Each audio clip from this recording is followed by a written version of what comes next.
예, 이 달란트의 비유일 수도 있고 여기서 이제 문화의 비유다라고 하는데 이 한 문화는 100데나리온입니다.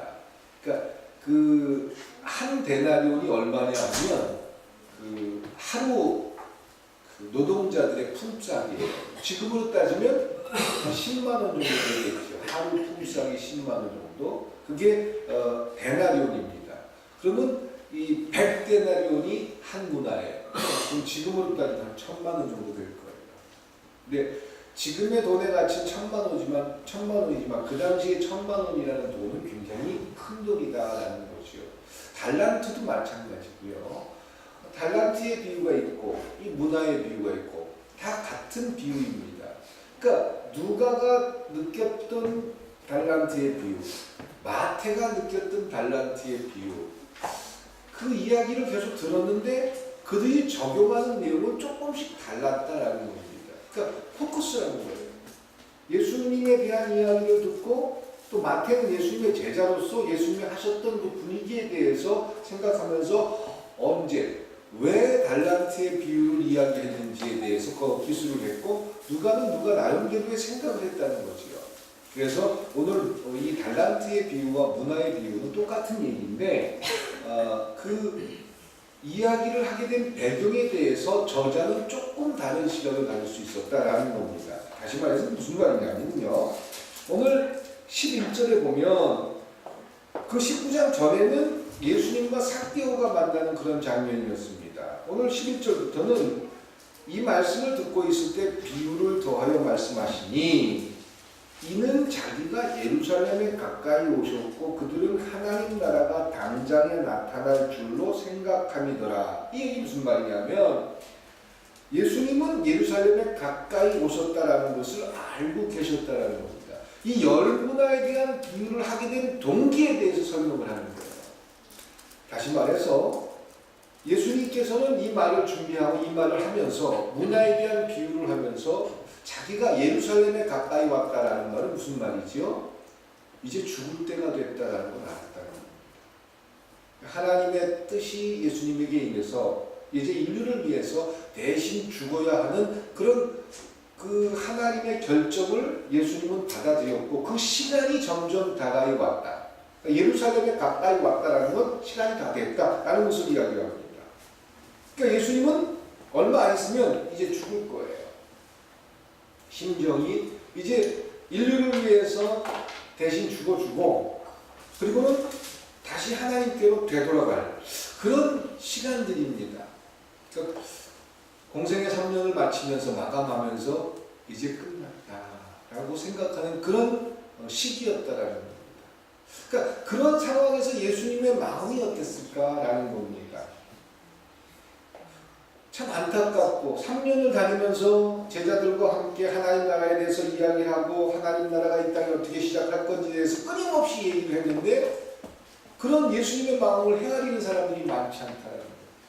안타까운 심정을 가지고 이제 예수님께서는 이 비유를 준비해서 설명을 하셨다라는 겁니다. 그런데 예수님은 그런 예루살렘에 들어간다는 것은 예루살렘에 가까이 왔다는 것은 인류를 위해서 대신 죽어야 되는 시간이 가까이 왔다는 건데 제자들도 그렇게 생각했느냐라는 거예요. 제자들은 어떤 생각을 했습니까? 예수님께서 호산나 찬양을 들으면서 예루살렘에 들어갈 때 제자들은 무슨 생각을 하죠? 이제 예수님께서 이 땅에 예수님께서 예루살렘에 입성하셨기 때문에 하나님 나라가 시작되고 마치 다윗의 왕국이 시작한 것처럼 예루살렘을 통해서 하나님의 나라가 회복될 것이다. 그러니까 제자들 중에 하나는 그런 하나님 나라가 완성되면 나에게 높은 자리를 달라. 로마를 정복할 것이고 예수님이 왕이 되니까 이 땅에 멋진 하나님의 나라, 옛날 다윗 시대의 그런 왕국처럼 그런 나라가 만들어질 것이다. 제자들은 그런 생각을 했다는 거죠. 제자들뿐만 아니라 예수님께서 죽은 사람을 살려주고 병자를 고쳐주고 그러면서 많은 이적을 보이다가 예수님이 예루살렘 성으로 입성하면서 내가 하나님 아들이다. 하나님께서 이 땅에 하나님 나라를 만드셨다. 라고 선언하니까 예루살렘에 하나님의 왕, 하나님의 아들이 들어오셨으니까 이제 예루살렘을 통해서 옛날 그 화려한 하나님 나라가 시작될 것이다. 사람들은 다 이렇게 생각했다는 거예요. 그래서 수많은 사람들이 예수님이 들어가는 그 시간에 뭐 겉옷을 걷어가지고 바닥에 깔고 종려나무를 흔들면서 호산나 호산나 다윗의 왕이시여라고 그렇게 찬양을 하면서 예수님을 맞아들였다는 거예요. 예수님이 예루살렘에 입성하면서 예수님은 지금 하나님의 뜻을 완성하기 위해서 다시 말해서 죽으러 예루살렘에 들어가는데 제자들이나 그 당시에 이스라엘 백성들은 예수님이 예루살렘에 들어가셨으니까 킹덤 오브 갓, 하나님의 나라가 회복될 것이다. 그 하나님의 나라는 바로 예수님의 희생과 죽음을 통해서 시작되는 게 아니라 그들이 생각한 것은 하나님의 주인으로서 어떤 나라와도 전쟁을 해도 이기고 마치 다윗과 솔로몬 시대의 그 이스라엘의 나라처럼 아주 화려하고 모든 세계를 지배하고 로마가 지배하는데 로마는 뒤집고 그런 나라가 만들어질 것이다라는 기대를 했다라는 거예요.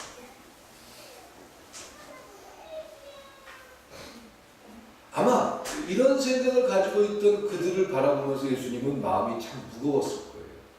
그러니까 여러분들이 한 예수님의 심정이 한번 돼보시기 바랍니다. 예수님은 이제 하나님의 나라를 이 땅에 시작하기 위해서 하나님과의 친밀한 교제를 통해서 예수님이 해야 할 일이 뭔지 알았어요. 죽기 전에 하나님 앞에 가기 전에 꼭 감당해야 될 일이 있어요. 그거는 인류를 위해서 십자가에 못 박혀 죽는 거예요. 3년 동안 제자들을 데리고 다니면서 이스라엘 전체를 향해서 복음을 선언해 주셨어요. 그리고 이제 시간이 다가오면서 예수님이 죽을 시간이 점점 가까워왔어요.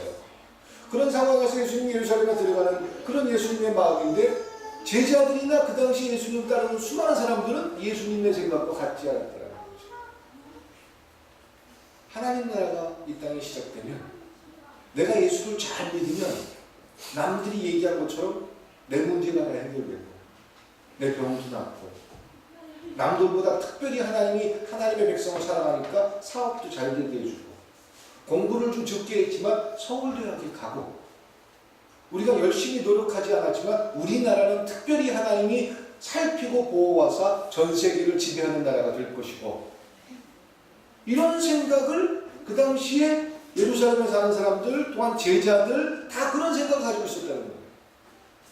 그런데 예수님이 생각한 하나님의 나라와 하나님의 뜻은 하나님의 아들로 이 땅에 왔지만 그런 영화를 누리는 것이 아니라 하나님 나라를 시작하기 위해서 자기가 십자가를 못 박혀 죽어야 되는 그 일을 위해서 예루살렘에 들어가야 되는데 다른 사람들은 전혀 다른 생각을 하고 있었다는 거죠.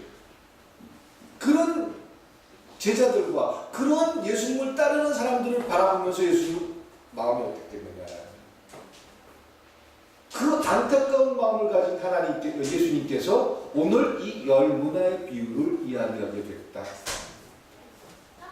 그러니까 단순히 이 비유만을 끄집어내서 여기서 문화가 무엇이냐, 이 열 문화, 다섯 문화, 누구에게 다섯 문화를 주고 누구는 둘 문화를 주고 한 문화를 줘가지고 이걸 가지고 어떻게 잘 활용하고 어떻게 돈을 많이 넘겼느냐, 교회가 하나님한테 재능을 받았으면 그걸 얼마큼 잘 사용, 이런 얘기가 아니라 왜 어떤 마음으로 예수님께서 이런 비유를 말씀하셨는지를 먼저 파악해야 됩니다. 여러분들도 아마 예수님과 같은 마음이 될 수도 있고 또 여기 앉아있는 모든 분들은 하나님 앞에 서는 시간이 있으실 겁니다. 그게 언제일지 모르지요. 100년 후가 될 수도 있고 50년 후가 될 수도 있고 그건 아무도 모릅니다. 그런데 그 하나님 앞에 분명히 서서 평가받는 날이 있을 거다라는 겁니다. 이 땅의 모든 사람들, 이 땅을 살아가는 모든 사람들은 언젠가는 하나님 앞에 서는 날이 온다라는 겁니다. 그것이 이 열 문화의 가장 중요한 초점이고 내용입니다. 그냥 단순히 이 세상에서 얼만큼 잘 살았느냐, 얼만큼 부자로 살았느냐, 얼만큼 자기가 원하는 걸 이뤘느냐, 이게 아니라 사람은 죽으면 이름을 남기고 고라니는 죽으면 가죽을 남기는 그런 죽음으로 끝나버리는 그런 게 아니라 이 세상의 삶 속에 대해서 신으로부터 평가를 받는 날이 온다라는 겁니다. 벌써 2015년도가 마무리됩니다. 참 2015년도가 저 어떻게 지나갔는지 잘 모를 정도로 바쁘게 지나갔는데 여러분들은 한 해를 되돌아보면서 어떤 마음이 드세요? 과연 하나님 앞에 내가 2015년도를 평가받는다면 어떤 평가를 받을까? 여기에 나와 있는 문화의 비유처럼 참 애썼다, 수고했다 라는 평가를 들을까요? 아니면 왜 문화를 그냥 땅에 묻어두었느냐? 왜 그냥 가만히 있었느냐? 왜 아무것도 하지 않았느냐? 라는 평가를 들을까요? 우리 스스로가 되돌아볼 수 있기를 바랍니다. 그 당시 예수님의 제자들과 예루살렘 시민들은 예수님에 대해서 굉장한 오해를 했는데 예수님이 예루살렘에 입성하면서 하나님 나라가 자기들이 생각하는 수준의 하나님 나라가 임할 걸 기대했다라는 겁니다. 자기들이 생각하는 하나님 나라의 수준이라는 건 다른 게 아니에요. 자기들의 소원인 로마로부터 해방을 받는 것이며 전 세계에서 가장 부강한 나라가 되는 게 그 당시에 이스라엘 백성이 기대하고 원했던 하나님의 나라다라는 겁니다. 그러면 그 당시에 그거는 그들이 로마로부터 해방을 받고 전 세계에서 가장 우뚝 선 나라가 되려면 어떻게 해야 됩니까?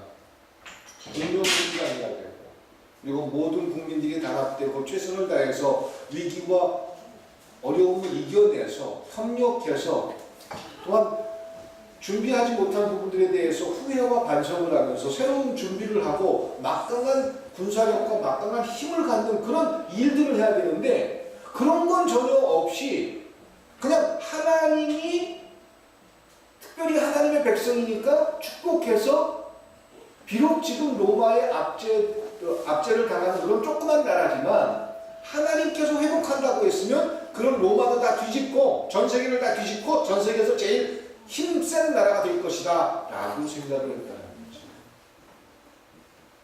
마치 교회를 다니는 수많은 사람들이 교회를 잘 다니면 기도를 많이 하면 교회를 위해서 헌신을 하면 내가 원하는 어떤 것도 하나님은 특별히 다른 사람보다 나한테 우리 가족에 더 많이 주실 거야 라고 생각하는 것과 다르지 않다는 거지. 많은 사람들이 신앙에 대해서 착각하고 오해하는 부분이 있는데 이 땅에 하나님 나라가 임하기를 우리는 기대합니다. 하나님이 주님이라는 걸 고백하기도 합니다. 그러면서 특별히 하나님이 나만 축복할 것이다. 그럼 내가 왜 축복을 받아야 되느냐면 내가 누구보다 교회를 열심히 잘 다녔기 때문에 나는 누구보다 교회를 위해서 헌신했기 때문에 하나님은 나에게 특별히 다른 사람보다 더 특출나게 사랑해 줄 것이다 라고 생각을 한다는 겁니다. 다시 말해서 요행을 바라는 마음으로 신앙생활을 할 때가 많다라는 겁니다. 요행을 바라는 마음, 그러니까 땀 흘려 수고하고 애씀 없이 요행을 바라는 마음들이 교회 안에서 잘못 인식되어질 때 수고하고 애씀과 희생 없이 열매만 얻으려고 하는 그런 말도 안 되는 신앙의 기초를 만든 게 교회였다라는 거예요. 서울대학교 가려면 어떻게 해야 돼요? 열심히 공부해야 돼요. 근데 어떤 유명하고 능력 있는 목사님한테 안수기도 받으면 서울대학교 갑니까? 그거는 잘못된 거잖아요. 그것이 옳은 게 아니잖아요. 그런데 교회를 다니는 많은 사람들이 서울대학교를 가기 위해서 자녀들을 공부시키고 또한 부모들이 그 자녀의 뒤를 여러 가지로 후원해 주면서 정말 공부를 할 수 있는 그런 분위기와 여러 가지를 만들기보다는 어떤 능력 있는 목사님한테 안수를 받으면 머리가 똑똑해져가지고 얘는 한 번 읽으면 남들이 100번 읽어야 외울 수 있는 걸 얘는 한 번만 읽으면 외울 수 있어. 이런 식으로 착각을 한다. 요행을 바르는 그런 모습으로 바꿔버렸다. 공부만 문제가 아니에요. 사업을 하는 분도 마찬가지고 또 교회에 와서 끊임없이 소원을 요구하고 기대하는 많은 사람들의 생각이 이런 생각으로 하나님 앞에 나아간다는 겁니다. 하나님의 나라가 하나님의 뜻을 수용한 예수 그리스도의 희생을 통해서 이 땅에 하나님 나라가 시작됐다라는 그 근거를 잃어버린 채 내가 교회를 위해서 이만큼 해줬으니까 하나님은 나한테 이만큼 축복해야 되는 거 아닙니까? 내가 열심히 교회를 위해서 희생했는데 하나님 뭐 하십니까? 왜 내 사업을 안 지켜주십니까? 왜 내 몸이 낫지 않습니까? 내가 그동안 신앙생활 잘못한 겁니까? 내가 열심히 해도 하나님 나에게 복을 안 주시는데 하나님이 없는 겁니까? 이런 생각을 자연스럽게 가진다는 겁니다.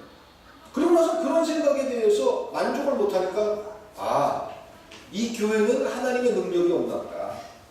어떤 교회는 그래서 교회마다 선전을 하는 게 그런 거예요. 교회가 세상을 향해서 선전합니다. 뭘 선전해야 됩니까?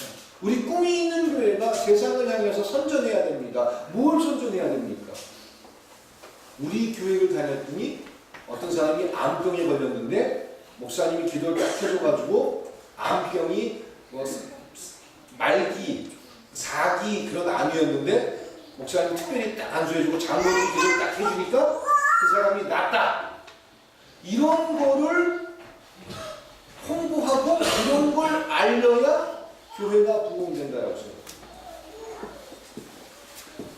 교회는 그런 것들을 얻고 완성하기 위해서 예배하는 곳이 아닙니다.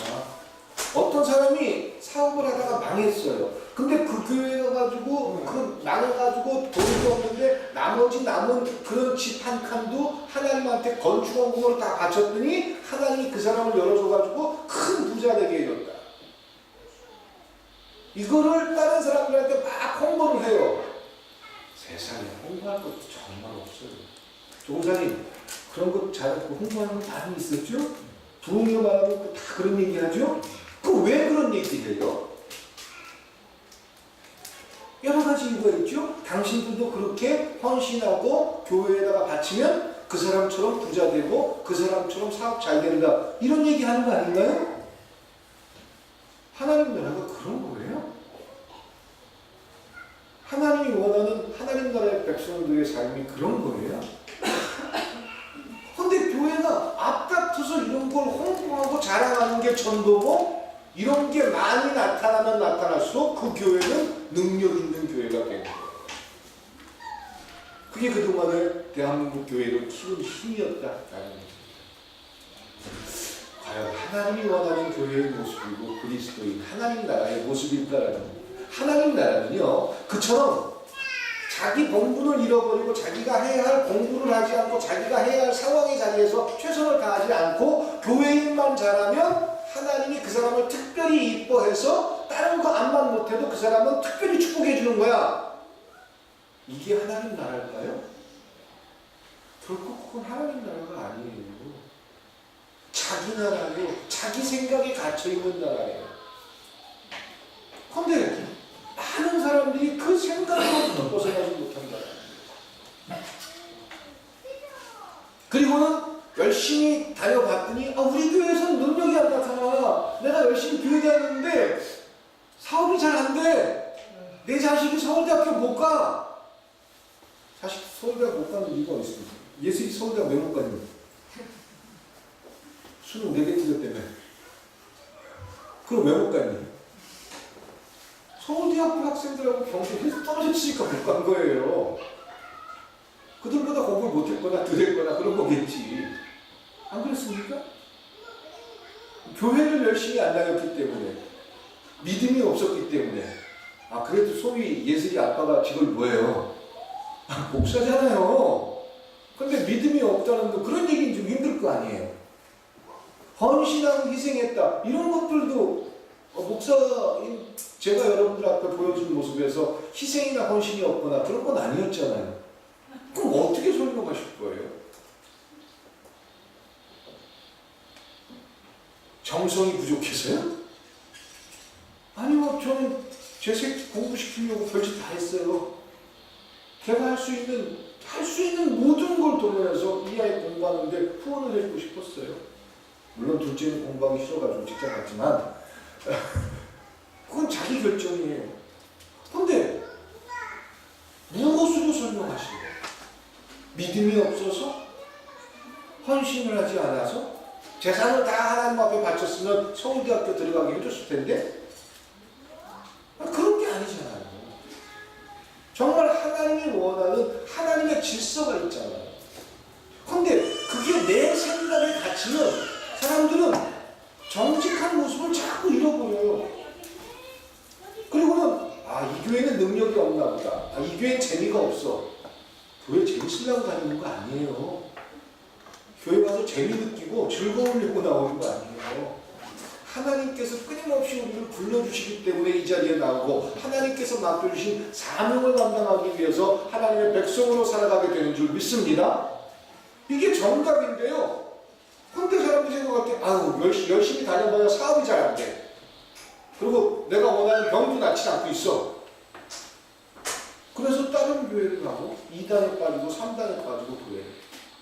그렇게 하는 결정하는 이유는 지금 신앙의 기본과 기준 자체가 마치 예루살렘 성에 들어가는 예수님을 바라보면서 이 땅에 하나님이 주인인 나라, 킹덤 오브 갓, 그거는 나를 위한 나라라고 착각하는 그 사람들과 다를 게 뭐가 있냐.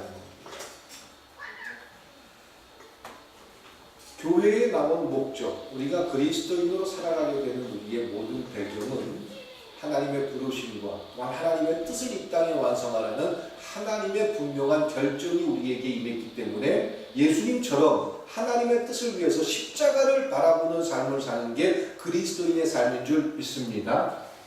여러분들 그 모습에서부터 시작하는 거예요. 그렇기 때문에 나를 위한 교회가 아니라 나를 위한 하나님 나라가 아니라 하나님 나라를 위한 내가 될 수 있고 또한 하나님 나라를 완성해가는 그 모습에서 이 땅 가운데 하나님 나라의 백성다운 모습을 보여지게 될 줄 믿습니다. 그럼 하나님 나라의 백성다운 모습은 뭐냐라는 거예요. 노행수를 바라보면서 열심히 노력하지 않아도 남들이 한 번이라 10번 할 때 난 한 번만 해도 그만큼 돈을 벌 수 있어. 그러니까 하나님이 특별히 날 사랑해 주는 거야. 이런 생각을 갖는 건 그리스도인의 모습이 아닙니다. 언젠가 제가 택시 운전을 할 때 우리 조고사님 그런 얘기를 했어요. 저를 위해서 기도해 주세요 그랬더니 목사님, 기억나세요 조고사님? 목사님이 특별히 목사님이니까 택시 운전을 하고 다닐 때 택시 운전하면서 제일 필요한 게 뭔지 아세요? 사람이 내렸다 타고 그러는 거예요. 근데 사람 하나 태우려고 어떨 때는 길게는 30분, 40분을 빈 차로 돌아다닐 때가 있어요. 그러니까 사람이 내렸다 타고 그러면은 하루에 얼마를 버느냐면 제가 몇 년 전에 5월 1일 날 노동자의 날은 그 회사 택시가 다 쉬어요.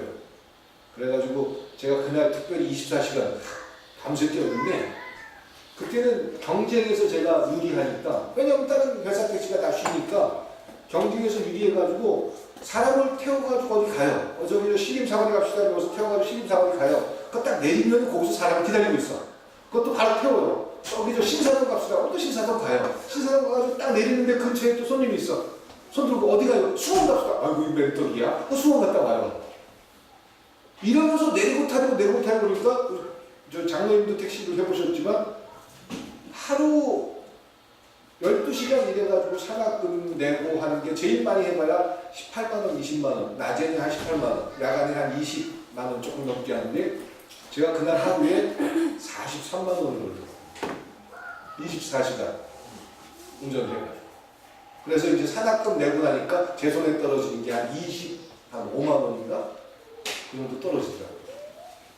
그래가지고 그 다음 날 저 기억도 해요. 저희 자기 장모님 5월달이니까 식사하라고 저희 집사람한테 준 적이 있는데 무슨 말이냐면 하나님이 특별히 목사가 그렇게 세상에 나가서 열심히 일하니까 다른 사람들은 10시간 일해서 10만원 버는 거 저 사람은 특별히 하나님 사랑하는 사람이니까 10시간 일해서 20만원 벌게 만들어줘야지. 이런 걸 바라는 게 그리스도인의 기도고 그런 걸 원하는 게 그리스도인의 삶이 돼서는 안 된다는 거예요. 남들이 10시간 일해가지고 10만원 벌면 저는 13시간 일해가지고 10만원을 벌겠다는 마음을 가지고 최선을 다할 때 그러면서 정직하게 올바른 모습으로 남들과 공정하게 경쟁을 할 때 하나님 나라의 백성다운 모습이 나타나게 될 줄 믿습니다. 이게 하나님 나라예요. 근데 특별히 하나님 백성이니까 노력하지 않고 열심히 헌신하지 않아도 저 사람은 특별히 돈 많이 벌게 해주는 거예요. 이건 가짜예요. 그리스도인의 생각 속에서 절대 그런 생각을 가지시면 안 된다는 거죠.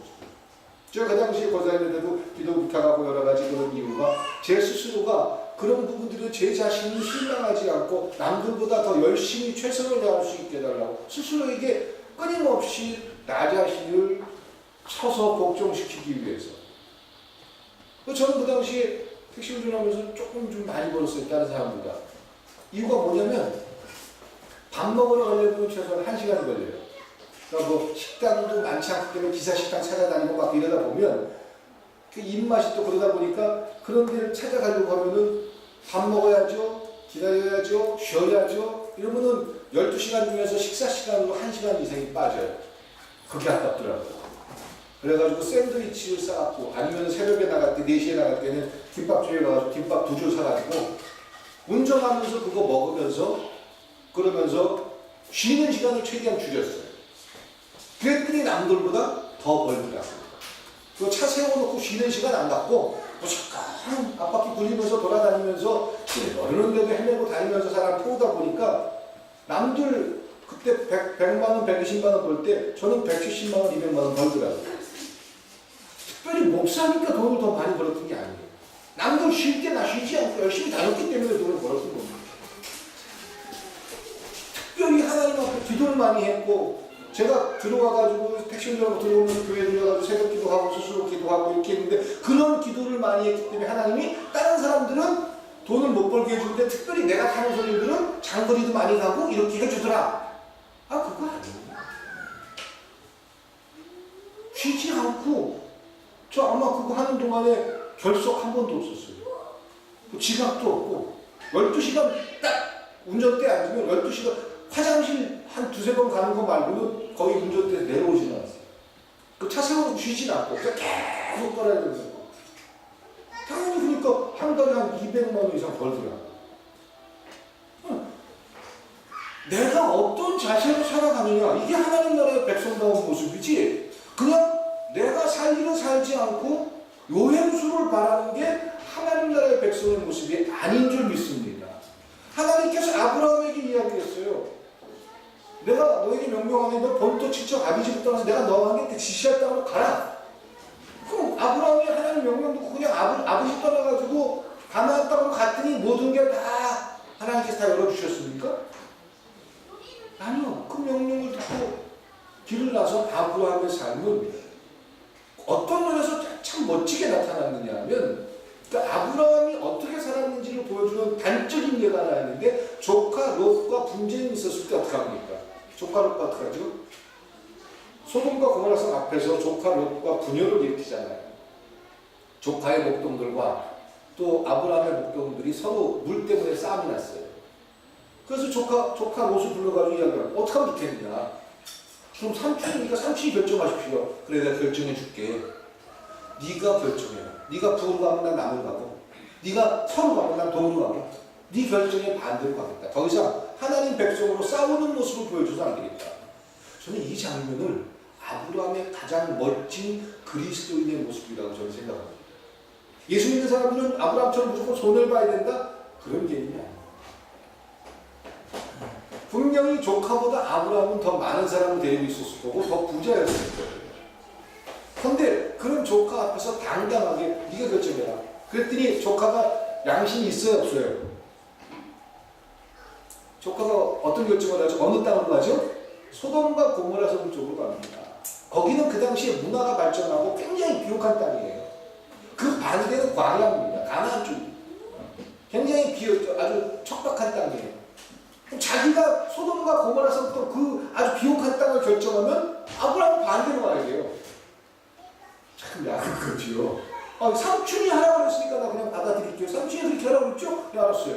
좋아요. 난 소돔과 고모라 성 이쪽에 소할 땅 이쪽으로 갈 거예요. 더 이상 하나님 백성으로 싸우는 모습을 보여줄 수는 없다. 앞으로의 삶이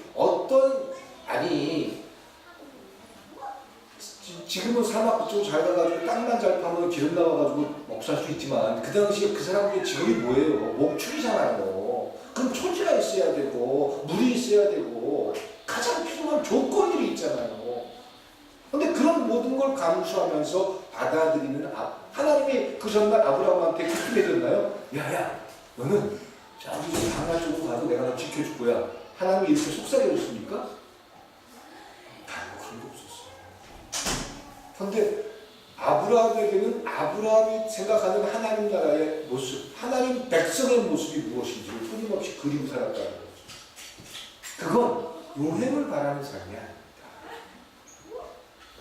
교회를 다니고 기도를 하는 사람들은 절대로 요행을 바라는 삶을 살아서는 안 된다는 거예요. 기도도 그것을 위한 주문이 돼서는 안 된다는 거예요. 어떤 사람하고 사이가 좀 안 좋아졌어. 그럼 어떻게 해야 돼요? 신집사님, 남편하고 사이가 좀 안 좋아졌어. 지금 그러는 게 아니라 그럼 제일 먼저 생각나는 게 뭐예요? 내가 뭐 해야지? 기도해야지.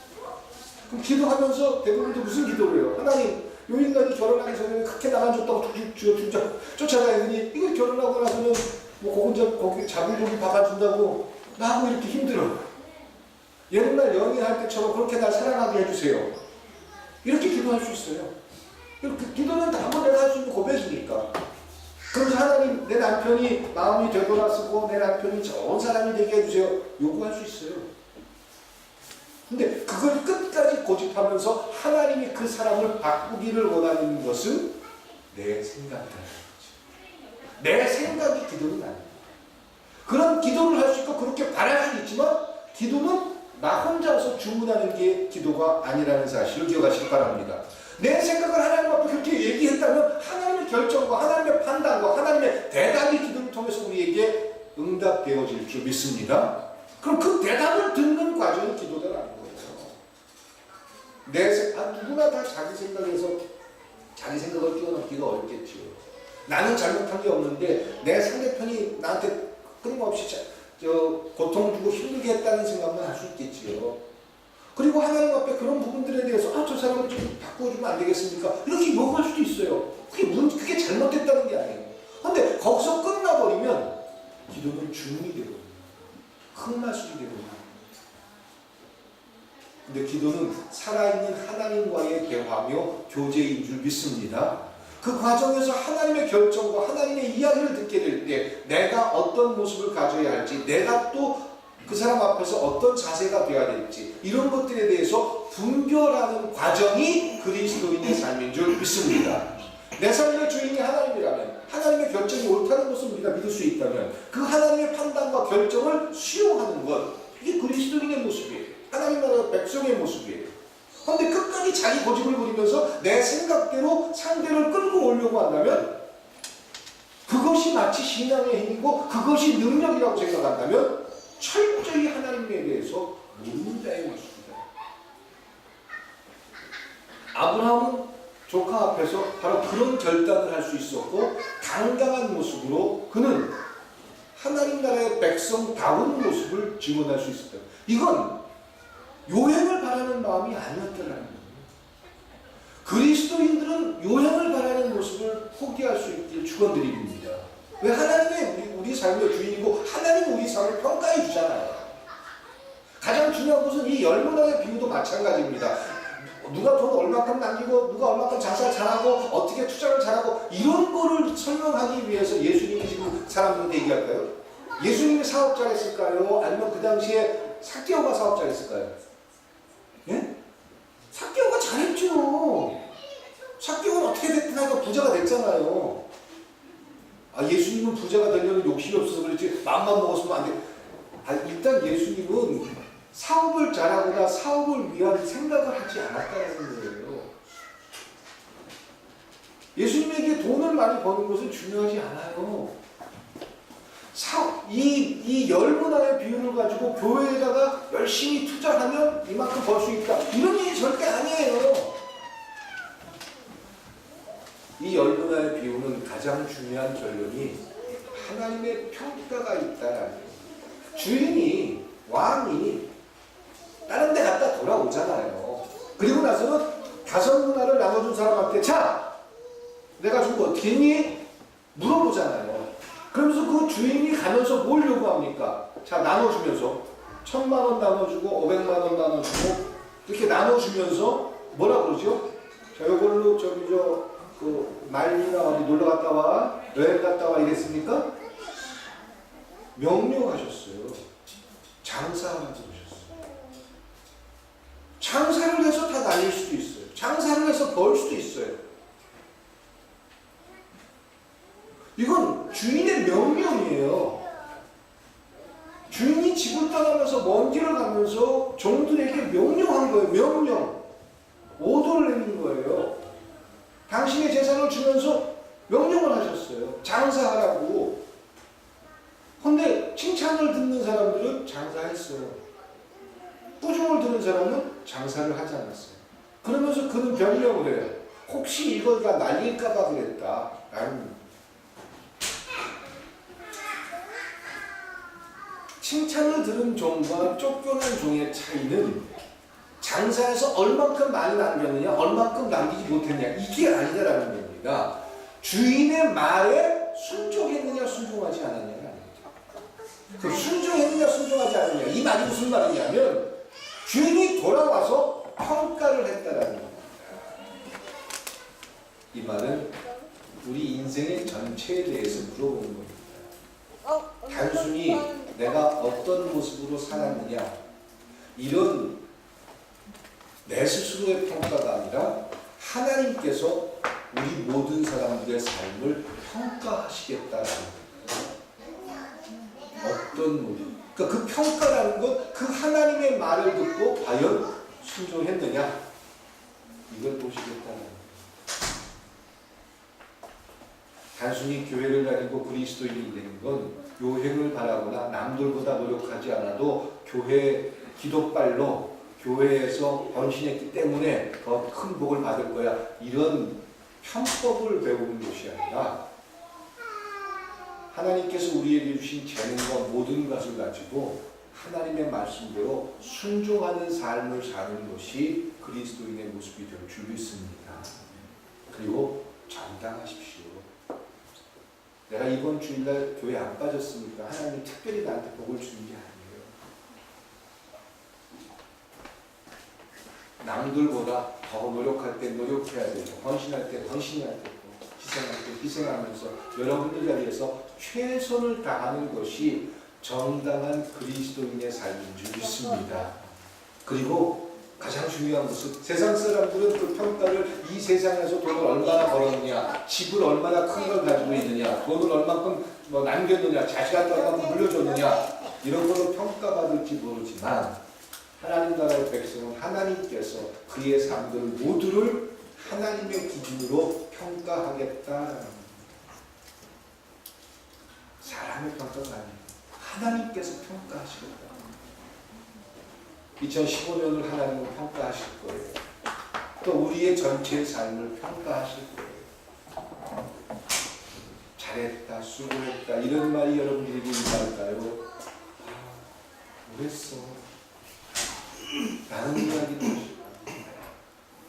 그렇기 때문에 우리에게 주어진 모든 삶, 사명, 가족, 현실, 여러분들의 현장, 이 모든 것들이 얼마나 소중하고 여러분들 삶에서 중요한지 모릅니다.